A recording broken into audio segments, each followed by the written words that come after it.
네, 안녕하십니까. 정인태 신지식인 TV입니다. 저는 국립한국복지대학교 특임교수를 역임한 정인태입니다. 네, 국회의원 4년 중임제, 국회의원 국민 탄핵제에 대해서 말씀을 드리겠습니다. 국회의원을 4년씩 두 번만 하는 거죠, 두 번만. 지금 뭐 국회의원을 뭐 구성 9번을 했다, 뭐 10번에 도달하느냐, 뭐 이런 얘기를 하고 있는데요. 되게 슬픈 얘기가 아닐 수가 없습니다. 국회의원을 10번을 하면 40년 동안 한다는 얘긴데요. 40년. 이런 독자가 어디 있습니까? 그 지역에서 40년을 국회의원을 한다 그러면은 완전히 그 지역의 황제급이 되는 겁니다. 황제급. 그래서 국회의원은 4년 중임제를 해야 한다. 그래서 대통령도 우리가 지금 5년만 하잖아요. 5년. 그러니까 대통령도 4년 중임제로 가야 되고, 그리고 국회의원도 4년 중임제로 해야 한다. 그리고 모든 그런 예를 들어 서울시장이라든지 지자체 단체장들도 마찬가지예요. 4년 중임제에서 끝내야 됩니다. 물이 고이면 썩죠. 네, 물이 고이면 썩어요. 그렇기 때문에 우리가 국회의원 4년 중임제를 해야 한다. 이 국회의원들이 이렇게 큰 특권을 누리고 있었던 거예요. 자기들은 국회의원 10번을 하든 100번을 하든, 그러니까 실질적으로 뭐 구선 국회의원이 나오잖아요. 36년을 국회의원을 하는 거예요. 36년을. 그러니까 그 지역에서 새로운 정치적인 인물들이 나올 수가 없는 겁니다. 그 나라는 시대는 바뀌어가고 있는데 그게 말이 안 되는 거죠. 그리고 국회의원들 같은 경우도 연령 제한을 둬야 된다는 거죠. 연령 제한. 그래서 우리가 공무원들이 만 60세다 그러면은 국회의원들도 뭐 65세로 하든 뭐 70세로 하든 국민적 합의를 도출해 가지고 연령 제한이 있어야 된다는 거예요. 대통령도 마찬가지예요. 대통령도 국민들이 뭐 75세로 하든 80세로 하든 뭔가 좀 기준을 세워놓지 않으면은, 이게 저는 요즘에 느끼는 게 뭐냐면, 언론이 진실하면 좋은데 언론이 진실하지 않으면은 언론이 대통령을 만드는 거예요. 언론이 대통령을 만들어 가지고 결국에는 이 언론이 가짜 대통령을 세워놓고, 바지 대통령을 세워놓고 자기들이 뭐 법조인들 그리고 권력인들 재벌들 이들과 함께 권력을 나눠먹게 할 수 있다는 거죠. 굉장히 위험한 상황이 아닐 수가 없는 거죠. 그래서 국회의원 4년 중임제, 그리고 국회의원 국민 탄핵제, 국회의원을 국민이 탄핵할 수 있는 국민 탄핵제로 가야 된다는 거죠. 대통령도 탄핵이 되는데 국회의원만 탄핵이 안 되는 거예요. 그래서 국회의원 국민 탄핵제를 반드시 시행해야 된다. 저는 그렇게 말씀을 드리고요.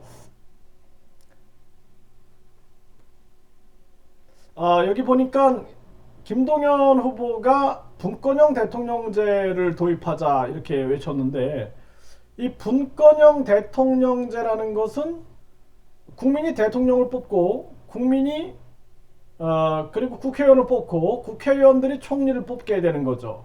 그러면 이제 총리가 실질적인 권한을 갖게 되겠죠. 권한을 갖게 되고 총리와 그리고 국회의원들이 힘을 갖게 돼서 결국에는 굉장히 무시무시한 또 권력이 될 수가 있는 것입니다. 굉장히 위험한 거죠. 그래서 이 분권형 대통령제라는 측면들은 저는 반대합니다. 반대해요. 그래서 대통령 4년 중임제, 그리고 대통령이 삼권 분립, 철저한 삼권 분립이 돼야 된다. 그렇지 않으면은 삼권 분립이 안 되고 사법부와 입법부와 행정부가 서로 권력을 연합을 한다. 그리고 이제 국민을 지배한다. 그러면은 국민들의 삶은 힘들어질 수밖에 없는 거죠. 김동연 후보가 국회의원 3선 초과 금지를 얘기했는데, 저는 국회의원 2선 초과 금지, 그러니까 국회의원 4년 중임제 끝 이렇게 해야죠. 3선 초과 금지를 이렇게 얘기를 했어요. 제가 국민주권 정책을 인터넷에 올려놨고 이걸 끊임없이 제가 얘기해 왔던 것입니다. 이게 국회의원 4년 중임제로 하자. 국회의원, 지방의원, 모두 지방단체장들 모두 다 4년 중임제로 하자. 이러한 개혁을 전개해야 되는 것이죠. 그리고 지금 여기 보니까 국회의원 국민 소환제 도입 및 면책 특권 폐지. 네, 이거는 굉장히 끊임없이 저도 외쳐왔던 거죠. 국회의원 국민 소환제 도입 및 면책 특권 폐지. 공감하는 부분입니다. 반드시 국회의원을 국민 소환제, 국민 탄핵제 같은 말이죠.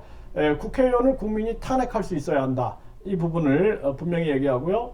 국회의원 보수 제한, 중위소득의 1.5배 등을 제시했다. 허경영 후보는 국회의원 무보수 명예직을 얘기했는데 국회의원 보수 제한.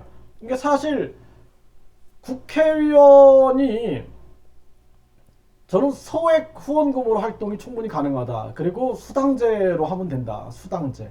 그래서 정책을 개발하게 되면은 뭐 정책 발의를 했다. 그러면은 정책 발의 그 수당을 주면 되는 거고 정책 연구비. 그리고 회의 참석 수당이라든지 또는 뭐 감사를 한다. 감사 수당을 준다든지 이런 시스템으로 가는 것이 바람직하다. 저는 그렇게 보고 있고요. 그러니까 일하지 않는 국회의원들한테 보수를 줄 이유가 없는 거예요. 그래서 이제 정치권에서도 국회의원 보수 제한을 하자라는 의견이 나온다라는 것은 좀 다행이다. 저는 그렇게 생각을 하게 됩니다. 그리고 또 이런 얘기를 하고 있어요. 네. 국회의 기득권을 폐지하는 차원에서 정당 국고 보조금을 지급하지 않는 대신 그러네요. 정당 국고 보조금 네 이거 폐지한다. 이거 허경영 후보도 이렇게 얘기했죠. 네 모든 유권자에게 정치 바우처를 5,000원씩 지급해 지지 정당에 후원할 수 있는 방식으로 바꿀 것을 제안했다. 이것도 좋은 방식이에요. 이거 5,000원을 정치 바우처 5,000원씩을 지급해서 지지 정당에 후원할 수 있는 방식으로 바꿀 것을 제안한다. 이거 5,000원의 기적이 만들어질 수 있는 거죠. 네, 그래서 이런 것들은 좋은 정책이다. 그리고 국고보조금을 지급하지 말자. 이것도 허경영 후보도 정당 지원금, 네, 정당 지원금 폐지. 여기 이제 공감대가 형성이 되고 있는 거네요. 그래서 이런 부분들이 국민들이 계속해서 목소리가 나와야 된다. 이 정책들에 대해서 목소리가 나와야 된다. 이제 정치권에서 이런 국회의원 뭐 3선까지만 하자. 이런 얘기가 나온다라는 건 긍정적이고 국회의원 국민 탄핵제를 하자. 이것도 긍정적인 면이다. 또 국고보조금을 없애자. 이런 얘기. 또 5,000원 그 바우처 제도 이것도 굉장히 바람직한 그러한 방식이다. 그런데 분권형 대통령제는 동의할 수 없다. 저는 그렇게 말씀을 드립니다.